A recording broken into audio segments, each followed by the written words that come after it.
देखिए इसमें अपना कॉम्पैक्ट हो गया, okay, and scatter settlement, linear settlement and radial settlement, ये हमने कंप्लीट कर लिया रूरल सेटलमेंट के अकॉर्डिंग, ओके। नेक्स्ट अपना कौन सा था, अर्बन सेटलमेंट। इसमें हमने कौन सा किया, एडमिनिस्ट्रेटिव टाउन्स। इसमें जो सेंटर प्रोविंसेस रहती है, डिस्ट्रिक्ट स्टेट है या कैपिटल्स, ये सब इसमें इन्वॉल्व किए जाते हैं। डिफेंस टाउन्स के अंदर जो मिलिट्री एक्टिविटीज होती है उससे रिलेटेड जो भी सेंटर्स होते हैं वो इन्वॉल्व होते हैं। कल्चरल टाउन्स के अंदर एजुकेशन है, ओके, या फिर कोई पिलग्रिमेज है, रिलीजियस सेंटर्स है, ये सब इसी में आते हैं, जैसे अयोध्या है वगैरह। इंडस्ट्रियल टाउन्स के अंदर क्या होते हैं, जहां पर मेजर इंडस्ट्रीज होती है, जिन सिटीज के अंदर बड़े बड़े फैक्ट्रियां रहती है, कारखाने रहते हैं, कंपनियां रहती है, उसे हम इंडस्ट्रियल टाउन्स में इन्वॉल्व करते हैं। नेक्स्ट कौन सा था अपना, मार्केट टाउन्स, ओके, जहां बड़ी मात्रा में जो गुड्स हैं वो इंपोर्ट एक्सपोर्ट होते हैं, एक्सचेंज किए जाते हैं, खरीदे जाते हैं, बेचे जाते हैं, ये सभी आते हैं अपने मार्केट टाउन्स के अंदर। पोर्ट टाउन, जहां हार्बर्स होते हैं, जहां शिप वगैरह आती है, गुड्स वगैरह, गुड्स है या पैसेंजर जहां से बाई एक वाटरवेज जाते हैं आते हैं, तो वो पोर्ट टाउन्स होते हैं, ये कोस्टल एरियाज में रहते हैं, ओके। इसमें रूरल एंड अर्बन इंटरडिपेंडेंस हमने किया कि जो रूरल एरियाज में है, जो प्रोडक्ट डेवलप होते हैं, मैन्युफैक्चर होते हैं, या वहाँ पर उनको कल्टीवेट किया जाता है, तो वहाँ से फिर अपने सिटीज के अंदर आते हैं, वहाँ वो सेल आउट होते हैं। तो इसी तरह जो विलेज हैं वो सिटीज के ऊपर डिपेंड है, एंड जो सिटी है वो विलेज पर डिपेंड है। तो इस तरह से दोनों ही क्या रहते हैं, आप अपने एक दूसरे के ऊपर इंटरडिपेंड होते हैं, ओके। ये हमने किया था। नेक्स्ट आज जो अपना न्यू टॉपिक है वो ट्रांसपोर्ट सिस्टम, ओके। क्योंकि अपना जो चैप्टर है 3-4 पार्ट्स में ये डिवाइड है। ह्यूमन एनवायरनमेंट, सेटलमेंट हमने किया, कम्युनिकेशन किया, अब अपना आ रहा है इसमें ट्रांसपोर्ट, ओके। तो आज हम ट्रांसपोर्ट के बारे में डिस्कस करें, क्लियर है। अब देखिए ट्रांसपोर्टिंग सिस्टम है वो नॉर्मल कितने पार्ट्स में डिवाइड किया गया है, 3 पार्ट्स में डिवाइड किया गया है, रोडवेज, एयरवेज एंड वाटरवेज। तो जो रोडवेज है उसी के अंदर जो रेलवे है वो भी इंक्लूड किया जाता है। तो कहीं पर इसे 3 भी कह सकते हैं, कहीं पर 4। अगर रेलवे को डिफरेंट करेंगे, अलग करेंगे, तो roadways, railways, waterways and Airways, okay, इस तरह से। बट नॉर्मल क्या होता है, जो रोडवेज होता है उसी में रेलवेज को भी इंक्लूड किया जाता है। तो ये अपने ट्रांसपोर्टिंग सिस्टम रहता है, okay. Really feature and economic activities of a region play an important role in development of transport system. Even today, there is no efficient network of transport in all parts of the world. Fast means of transport have been developed by the progress of science and technology. अब देखिए fast means of transport की जरूरत है पूरे world के अंदर, सभी जगह ये अवेलेबल नहीं है। फिर भी वर्ल्ड के अधिकतर मोस्टली जो कंट्रीज है, सिटीज है, बिग सिटीज है, वहां पर ये सभी क्या है, अवेलेबल है। With the passage of time, different means of transport developed, but even today people use animals for transport. In our country, donkey, mules, bullocks, camels are common. आपने गांव में इनमें देखा होगा कि जो हॉर्स है उसके साथ में गाड़ी लगी रहती है, घोड़ा गाड़ी है, या डंकी भी यूज किए जाते हैं, ओके। बुलॉक है, बैलगाड़ी यूज की जाती है, कैमिल भी यूज किए जाते हैं। In the Andes mountains of South America, llamas are used as यास्क इन पीपल। तो वहां पर भी डिफरेंट टाइप्स के एनिमल्स होते हैं, तो वहां पे कॉमनली ये यूज किए जाते हैं। बिकॉज जो माउंटेन एरियाज है तो वहां पर पॉसिबल नहीं होता कि वहां पर व्हीकल्स वगैरह यूज किए जाए, तो वहां पर जो एनिमल्स है वो यूज किए जाते हैं। Early traders use to take several months to reach our country. जो पुराने टाइम में जो ट्रेडर्स थे, व्यापारी थे, जो कि अपना जो गुड्स होते हैं, प्रोडक्ट होते हैं, उनको सेल आउट करने के लिए दूसरी जगह जाते हैं, तो सेवरल मंथ्स, तो कई महीनों तक वो क्या करते थे, इस तरह से वो अपने जानवरों के ऊपर क्या अपना सामान रख के सेल आउट करने अदर कंट्रीज या सिटीज में जाते थे। बट क्या हुआ, now modern means of transport has made the travel easier. But modern time के अंदर, आधुनिक समय के अंदर जो मीन्स ऑफ ट्रांसपोर्ट काफी डेवलप हो गए हैं, तो ये जो उनका जो मूवमेंट होता है या ट्रांसपोर्टेशन होता है, अब ये काफी इजी हो गया है। पुराने टाइम में क्या था, जो एनिमल्स है उनके ऊपर कर ले जाते थे नॉर्मल सब जगह, बट प्रेजेंट में अब जो एनिमल्स का यूज काफी कम जगह किया जाता है, ताकि जो न्यू टेक्नोलॉजी के जो व्हीकल्स है, मीन्स ऑफ ट्रांसपोर्ट है, ये यूज किया जाने लग गया है, और उससे अब उनका जो ट्रांसपोर्टेशन है वो काफी क्या हो गया है, इजी। ओके, क्लियर है आयुषी, विष्णु, संदीप?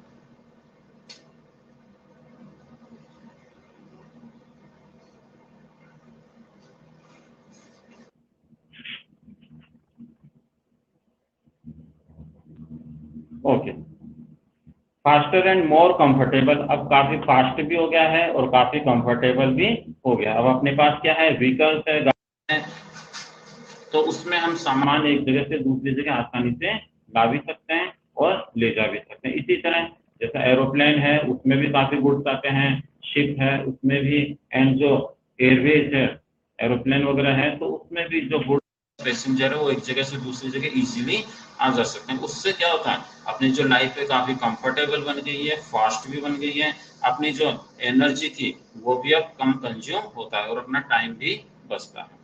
तो इस तरह से they have been saving time and energy. There are 4 types of transport system. तो अपने बुक के अकॉर्डिंग ये जो ट्रांसपोर्टिंग सिस्टम है इसे 4 पार्ट्स में डिवाइड किया गया। ओके, कितने पार्ट्स में डिवाइड किया गया है, 4।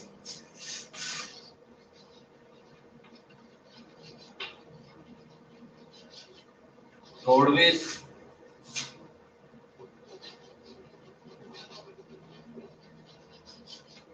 रेलवेज,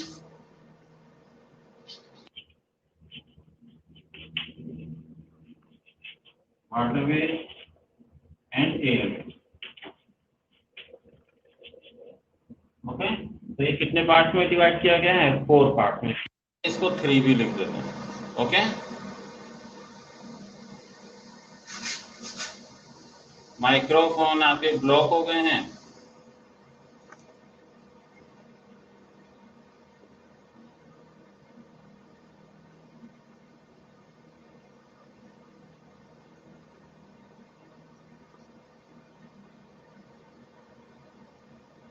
आपके ब्लॉक हो गए होंगे, बट मेरे यहाँ से ऐसा कुछ भी ब्लॉक नहीं है। ओके,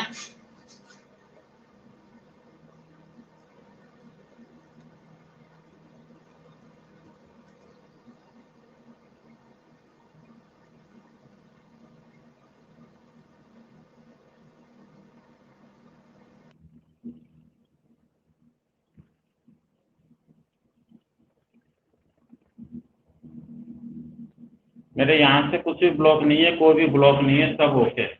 हो सकता है कुछ और कोई इश्यू होगा, यहाँ मैंने किसी को ब्लॉक नहीं करा।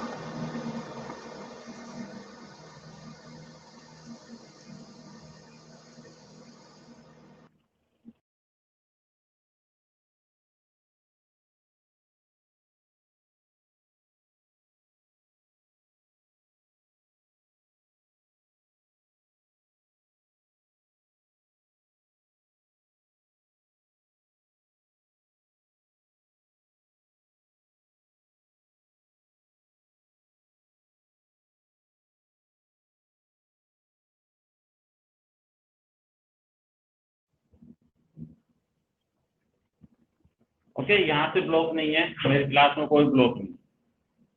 ओके, तो इनको हम जो ट्रांसपोर्टिंग सिस्टम है, इससे हम हमने कितने पार्ट्स में डिवाइड किया है 4 पार्ट्स में। Roadway, railway, waterway and airway. आपको नाम पता लग रहा है, रोडवे यानी कि लैंड के ऊपर जो रोड वगैरह बनाई जाती है ये रोडवे होता है, और जो ट्रेन चलती है वो रेलवे, वाटरवे जो पानी के अंदर जो शिप वगैरह चलती है, बोट चलती है, वो होता है वाटरवे, एंड एयरवेज, एरोप्लेन वगैरह सब क्या रहती है एयरवेज के अंदर। ओके, सिंपल है। अब देखिए रोडवेज में, roads are very important and common means of transport for short distance. Short distance के लिए, ये लॉन्ग के साथ में शॉर्ट डिस्टेंस के लिए भी काफी ज्यादा इजी रहता है और काफी ज्यादा इंपॉर्टेंट है। एयरवेज है, ये शॉर्ट डिस्टेंस के लिए नहीं हो सकता। आप अपने घर से स्कूल आते हैं या मार्केट में जाते हैं, उसके लिए हमें एयरवेज की भी जरूरत नहीं होगी, और जो वाटरवे है उसकी भी जरूरत नहीं होगी। उसके लिए हमें किसकी जरूरत होगी, रोडवे की। तो रोडवे जो है वो होम टू होम जो है वो सर्विस दे सकता है। शॉर्ट डिस्टेंस के लिए काफी ये इंपॉर्टेंट रहता है, कॉमन है। Good roads are very important factor for the development of infrastructure in any country. Infrastructure means क्या होता है, जो भी जो डेवलपमेंट होता है या औद्योगिक रहते हैं, फैक्ट्री कारखाने, ये सभी इंफ्रास्ट्रक्चर में आते हैं। तो किसी भी कंट्री की के डेवलपमेंट के लिए ये बहुत ही कंपलसरी है कि वहाँ की जो रोड्स है वो काफी अच्छी होनी चाहिए, गुड होनी चाहिए। अगर टूटी फूटी होगी, कच्ची होगी, तो ट्रांसपोर्टेशन में काफी प्रॉब्लम होगी। ओके, उससे अपना काम क्या हो जाएगा, रुक जाएगा। तो एक अच्छी रोड का होना काफी जरूरी है। The level of development in country can be observed by the type of road found in a particular country. Different types के अपने यहाँ पर रोड दिखाई देती हैं। Travel by sea or air is not as advantageous as travel by road. अब देखिए, अपन train से या सी के रूट से हर जगह नहीं आ जा सकते। डोर टू डोर की फैसिलिटी वो हमें अवेलेबल नहीं करा सकते। ओके, शॉर्ट डिस्टेंस के लिए भी नहीं करा सकते। तो जो रोडवे होता है वो सबसे ज्यादा अच्छा रहता है। They are easy to maintain, इसके अलावा इसको मेंटेन करने में भी कोई प्रॉब्लम नहीं आती, इजी रहता है रोड वगैरह को मेंटेन करने में। The roads goods can be delivered to the doorstep of the client. इसके अलावा रोडवे से क्या होता है, हम जो भी गुड्स वगैरह हैं वो डोर स्टेप का मतलब है हर जगह हम उसको अवेलेबल करा सकते हैं। जबकि आपने देखा होगा कि एयरवेज है वो हर जगह पॉसिबल नहीं है। ओके, अपन हर गली में या हर घर के आगे एयरपोर्ट नहीं बना सकते, वहाँ एरोप्लेन नहीं ला सकते। इसी तरह जो वाटरवे है वो वाटर बॉडी के आसपास तक ही फैसिलिटी हमें प्रोवाइड करवा सकता है, डोर स्टेप में नहीं करवा सकता। डोर स्टेप मीन्स क्या है, door to door. Okay, there are metalled and unmetal road. जो रोड है वो दोनों तरह से हो सकती है, मेटल रोड भी हो सकती है और अनमेटल रोड। यानी मेटल रोड मीन्स क्या होगी, पक्का रोड, और जो अनमेटल रोड है वो कच्चा रोड। ओके, तो ये दोनों तरह से ही हो सकती है। Today modern highways are present in most of the countries. Present में क्या है, जो कंट्री है उसमें मॉडर्न हाईवे है। हाईवे आप जानते हैं जो कि वन सिटी को अनदर सिटी से ऐड करता है, कनेक्ट करता है, या स्टेट को अदर स्टेट से कनेक्ट करते हैं, वो कहलाते हैं अपने highway. Okay, these highway support fast and smooth flow of traffic. और ये जो हाईवे रहता है इसमें काफी फास्ट व्हीकल्स चल सकते हैं, काफी उसमें स्मूथली चलते हैं, बिकॉज वो अपनी जो मेन सिटी से थोड़े आउटसाइड में बने हुए रहते हैं, वहाँ बीच में ऐसे कोई बैरियर्स या डिफेंसेस प्रॉब्लम ज्यादा नहीं होती, तो फास्टली जो है व्हीकल्स मूव कर सकते हैं। They have different names in different countries of the world. इनको अलग अलग कंट्री में या अलग अलग जो वर्ल्ड में जो भी पार्ट्स हैं उनमें इनको अलग अलग नाम से जाना जाता है। They are called autobahn in Germany. Germany में से ऑटोबैन कहते हैं। और motorways in the UK. UK के अंदर ये जो हाईवे रहते हैं इसे मोटरवेज कहा जाता है। फ्रांस के अंदर इसे ऑटो रूट कहा जाता है। ओके, इसी तरह यूएसए और भी कई कुछ कंट्रीज है वहां पर इनको हाईवे या फ्रीवे कहा जाता है। इंडिया में भी इसे नॉर्मल हाईवे के रूप से के नाम से जाना जाता है, कुछ जगह इसको फ्रीवे भी कहा जाता है। ओके, तो ये डिफरेंट नेम है जो कि वन सिटी को अनदर सिटी से कनेक्ट करते हैं या स्टेट को अदर स्टेट से कनेक्ट करते हैं। तो इस तरह से ये काफी स्मूथ रहते हैं, यहाँ पे व्हीकल्स काफी फास्टली रन कर सकते हैं और वन सिटी को अदर सिटी से या स्टेट से कनेक्ट करने में काफी इंपॉर्टेंट रोल प्ले करते हैं। ओके, यहाँ तक क्लियर बच्चों? नुपुर नेहल कार्तिक, पेज नंबर 174 है। और किसी को प्रॉब्लम? उपलब्धि क्लियर है?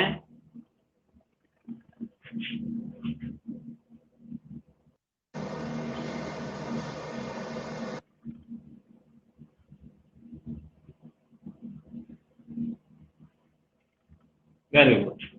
तो इनके डिफरेंट नेम हो सकते हैं, फ्री वे भी वही है, highway, motorway, auto vans, auto route. Okay, ये डिफरेंट इसके name. Very good, Upalabdhi. The USA is the highest density of road transport.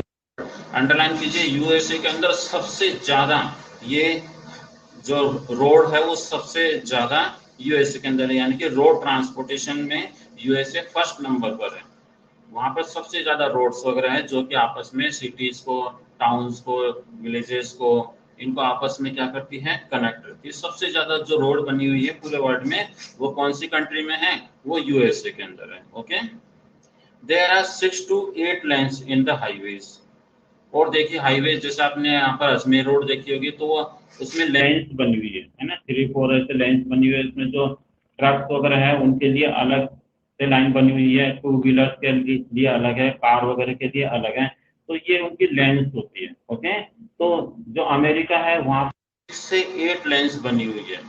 Okay, जो बहुत बड़ी व्हीकल्स है, ट्रक वगैरह, उनके लिए अलग है, 4 व्हीलर्स के अलग है और 2 व्हीलर्स के लिए अलग है। तो वहां पर 6 से 4 लेन्स बनी हुई है।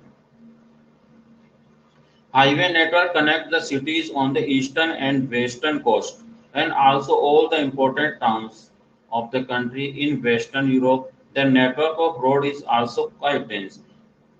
It connects all major towns and seaports.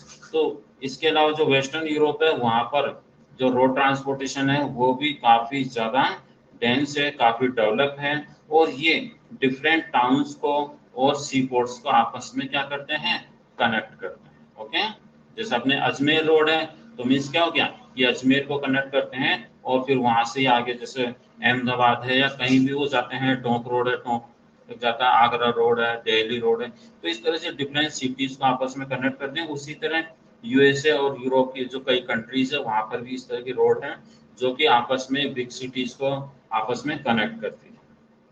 India is also progressing well. Bharat में भी अब ये काफी डेवलप हो गया है। New highway are being built, older ones are getting wider and better. अब देखिए जो अपने यहाँ पर जो डेवलपमेंट हो रहा है उसमें जो पुराने रोड थे अब उनको चौड़ा किया जा रहा है। पहले वो काफी नैरो थे, अब उनको 6 लेन्स में, 4 लेन्स में ऐसे डेवलप किया जा रहा है। और the national highway system has been developed to connect the state capitals. जो भी नेशनल हाईवे है उनको स्टेट कैपिटल से भी कनेक्ट किया गया है। जैसे अपना राजस्थान स्टेट है तो जयपुर से जो है अदर जो स्टेट है उसको जयपुर से कनेक्ट किया गया है। आगे बात समझ में? तो इस तरह से डिफरेंट जो स्टेट्स हैं उनकी कैपिटल्स हैं या इंडस्ट्रियल टाउन्स हैं, पोर्ट टाउन्स हैं या इंपॉर्टेंट सिटीज हैं, इनको आपस में क्या किया गया है, रोड के माध्यम से कनेक्ट किया गया। ओके, जैसे हम दिल्ली जाना चाहते हैं तो दिल्ली रोड से हम डायरेक्ट सकते हैं, दिल्ली जा सकते हैं, पंजाब जा सकते हैं, हरियाणा जा सकते हैं, अहमदाबाद जा सकते हैं। तो इस तरह से रोड वे से हम डायरेक्ट क्या कर सकते हैं, वहां जा सकते हैं। तो इस तरह से सभी को आपस में कनेक्ट किया गया है। The latest development in our country is the construction of expressway like Noida Agra expressway. तो ये भी अब नोएडा आगरा एक्सप्रेस, इस तरह के जो एक्सप्रेसवे हैं इनको भी अब डेवलप किया जा रहा है। ओके, क्लियर है ये बच्चों? क्लियर है ना रोडवेज? इसमें मेन आपके जो एक डेफिनेशन आई है ओनली वो है हाईवे की। और हाईवे क्या है? Road that connect one city to another city and one state to another state is called highway और एक्सप्रेस। Okay, yes. नेक्स्ट कौन सा है अपना? Railway. James Watt invent on the steam engine revolutionize the transport system. अब देखिए जो James Watt थे इन्होंने सबसे पहले स्टीम इंजन बनाया था। तो क्वेश्चन आता है who was the inventor of steam engine? तो स्टीम इंजन का इन्वेंटर कौन हुआ? James Watt. ओके, कौन हुए? James Watt. इन्होंने सबसे पहले स्टीम इंजन बनाया था। स्टीम इंजन मीन्स क्या हो गया, उसमें पानी भरा हुआ रहता था, पानी से स्टीम बनती थी, उससे एनर्जी डेवलप होती थी और उससे इंजन स्टार्ट होता था। ओके, तो स्टार्टिंग में उससे क्या चलाई गई, जो ट्रेन वगैरह है वो चलाई गई। वो ट्रेन काफी छोटी रहती थी। ओके, तो जेम्स वॉट ने 240 ईयर्स पहले इन्होंने ये डेवलप किया। James Watt invention of the steam engine revolutionized the transport system throughout the world. Railways show an estimate of the country's development. It is one of the fastest means of land transport. और जो railway है वो land transportation का fastest means of transport है। High speed trains are available in the modern world और आपने देखा होगा जापान में इनमें तो काफी हाई स्पीड से चलने वाली ट्रेन है। ओके, अब इंडिया में भी ऐसी हो रही है, और भी वर्ल्ड की कई कंट्रीज हैं जहां पर जो रेलवे है या रेल ट्रांसपोर्टेशन वो काफी हाई स्पीड से है। ओके, इंडिया में जो शताब्दी एक्सप्रेस है, ओके, तो इनकी भी स्पीड काफी ज्यादा है, 100 किलोमीटर के आसपास। बट जो जापान में है और कुछ ट्रेन अमेरिका में है, उनकी स्पीड काफी ज्यादा है, 300 से भी ज्यादा। High speed trains are available in the modern world. Electrification of railways, tracks, and electric locomotives played a crucial role in development of modern railway system throughout. आपने देखा होगा कि जो इलेक्ट्रिसिटी ट्रेन रहती है, बिजली से चलने वाली रहती है।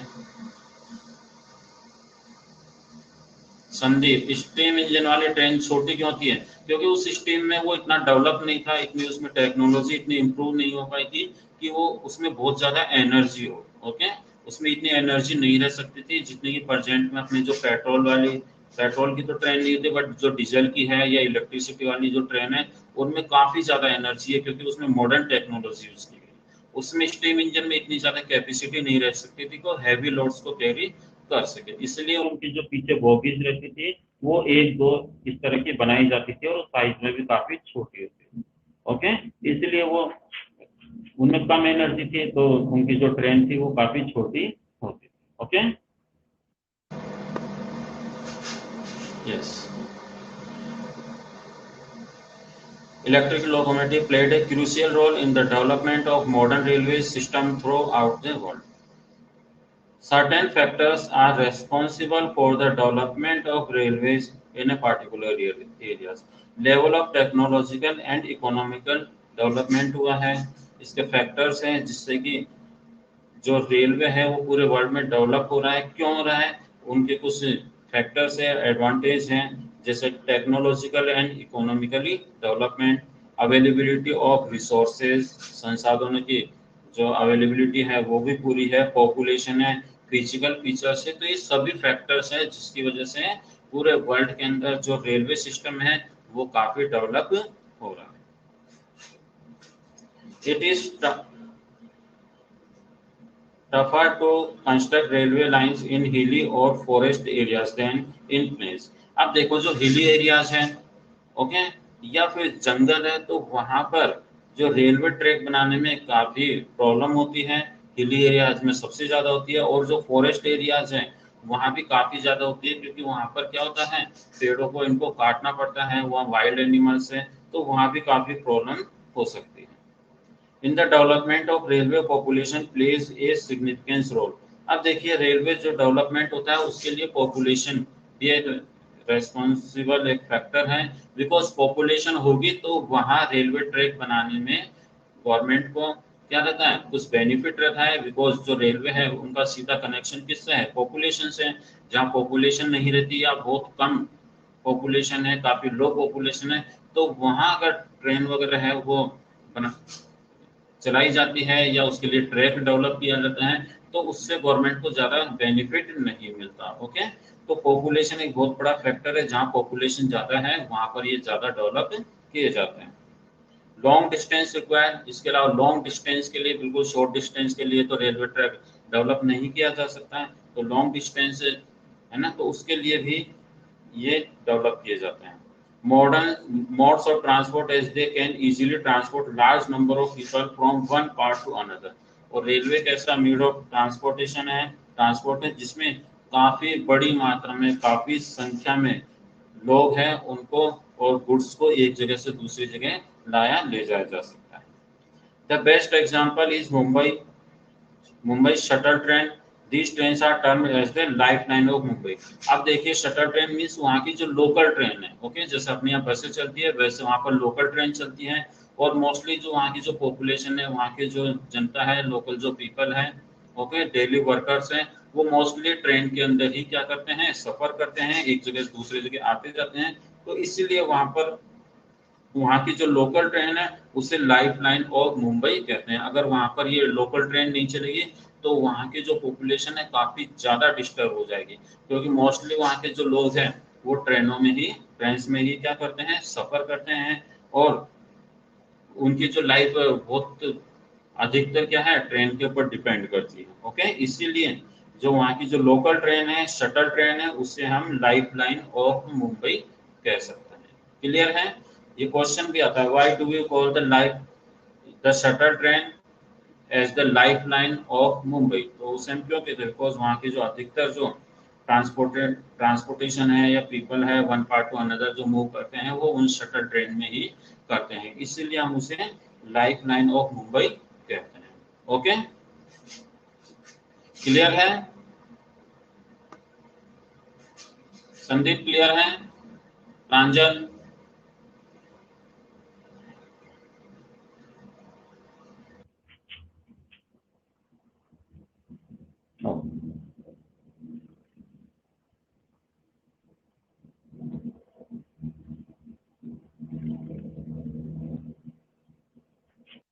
यस।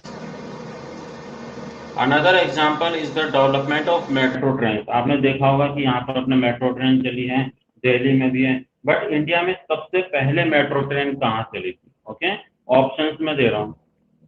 इंडिया में सबसे पहले मेट्रो ट्रेन कहाँ चली? ऑप्शंस में दे रहा हूँ, दिल्ली, मुंबई, कोलकाता, जयपुर या मानसरोवर। बताइए इनमें से एक ऑप्शन आंसर। सबसे पहले इंडिया में ट्रेन कहाँ चली? जयपुर, मुंबई, कोलकाता और जयपुर, दिल्ली, कोलकाता या मानसरोवर या जयपुर। वेरी गुड, विष्णु ने कहा Delhi. Pranjal, give me answer. Delhi, Mumbai, Kolkata, Jaipur या मानसरोवर।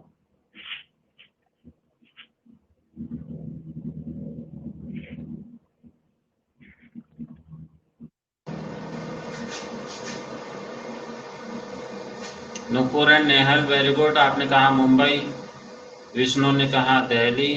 प्रांजल, आप बताइए, जयपुर, मानसरोवर, कोलकाता या दिल्ली, कहाँ पर?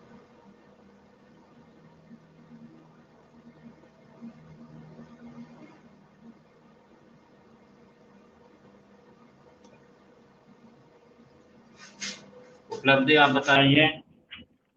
संदीप ने कहा दिल्ली, हो सकता है कोई राइट हो इसमें। Nupur Nehal, Kolkata, very good. और कोई?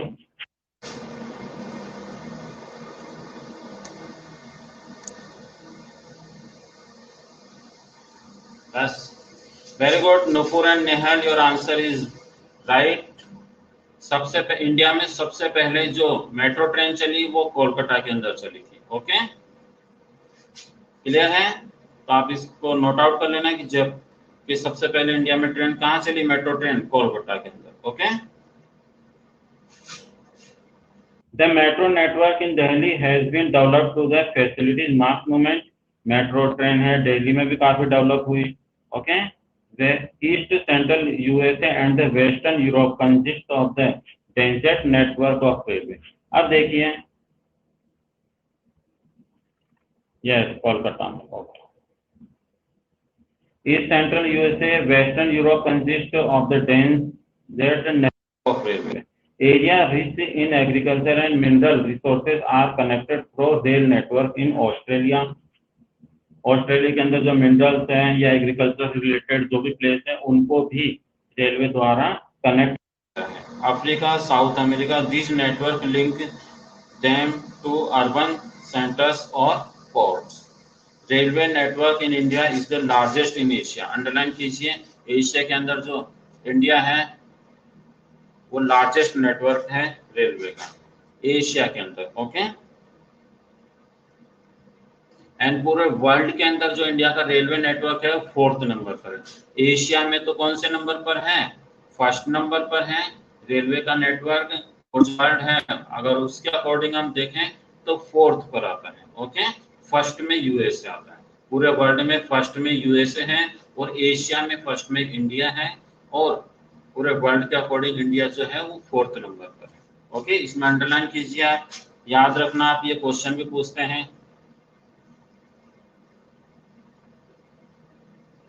Okay, next, intercontinental railways connect one end of a continent to the other. Few them are listed. कि वन कॉन्टिनेंट को जो अनदर कॉन्टिनेंट से ऐड करता है, कनेक्ट करता है। वॉइस तो क्लियर है बच्चों? नुपुर, वॉइस क्लियर है? आवाज आ रही है?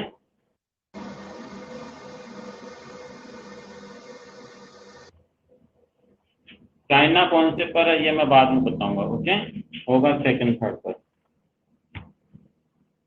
यस, तो वन कॉन्टिनेंट को अनदर कॉन्टिनेंट से कनेक्ट करती है जो रेलवे हम बोलते हैं इंटर कॉन्टिनेंटल रेलवेज। ओके, अब देखिए कुछ एग्जांपल्स हैं। The trans Australian railways, it connects Sydney to Perth. Okay, तो ये है ट्रांस ऑस्ट्रेलियन रेलवे जो कि सिडनी से पर्थ को कनेक्ट करती है। कनेडियन पैसिफिक रेलवे, और ये वैंकूवर टू मॉन्ट्रियल को आपस में कनेक्ट करती है। ट्रांस साइबेरियन रेलवे, ये काफी मोस्ट है, इसमें से क्वेश्चन भी आते हैं। इट कनेक्ट मॉस्को जो कि रूस में है, ओके, रूस की कैपिटल है, विद व्लादिवोस्टॉक, इनको आपस में कनेक्ट करती है। और ये लॉन्गेस्ट रेलवे सिस्टम है। ओके, जो ट्रांस साइबेरियन रेलवे है ये लॉन्गेस्ट रेलवे सिस्टम है जो कि मॉस्को को व्लादिवोस्टॉक से कनेक्ट करती है।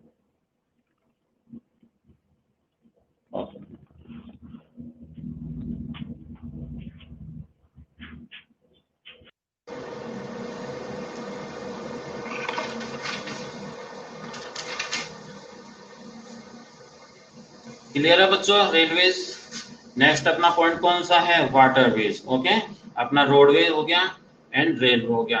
अपने 4 वेज थे ट्रांसपोर्टिंग के, उसमें फर्स्ट अपना क्लियर है रोडवेज, सेकंड रेलवे, एंड अब कौन सा है? वाटरवेज। ओके, जो वाटरवेज है ये सबसे चीपेस्ट वाटरवे होता है, चीपेस्ट ट्रांसपोर्टिंग सिस्टम रहता है। जो सस्ता रहता है वो वाटरवेज होता है, बिकॉज इसमें जो रोड्स वगैरह हैं उनको बनाने की जरूरत नहीं पड़ती, उनकी मेंटेनेंस की जरूरत नहीं पड़ती, इसीलिए जो वाटरवे है ये सबसे चीपेस्ट माना जाता है और सबसे एक्सपेंसिव माना जाता है अपने Airways. Okay, waterways provided by rivers and oceans play very vital role in transportation. Waterways are the cheapest means of transport. Underline कीजिए, waterways are the cheapest means, सबसे cheapest जो means of transport है वो कौन सा है? waterway. Okay,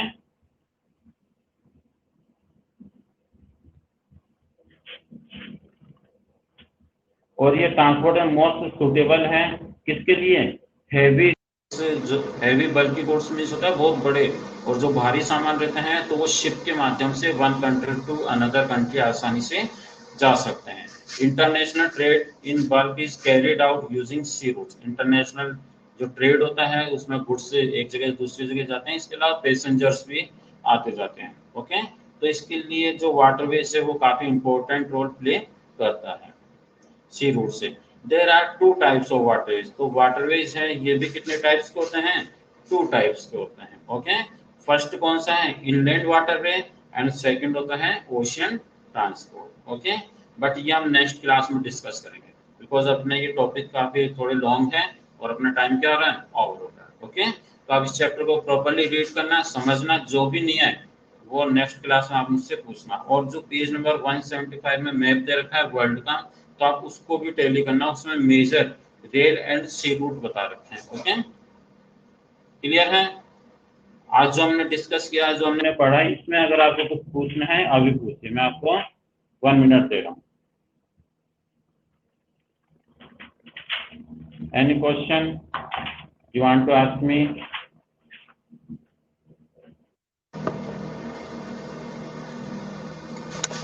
कुछ पूछना है?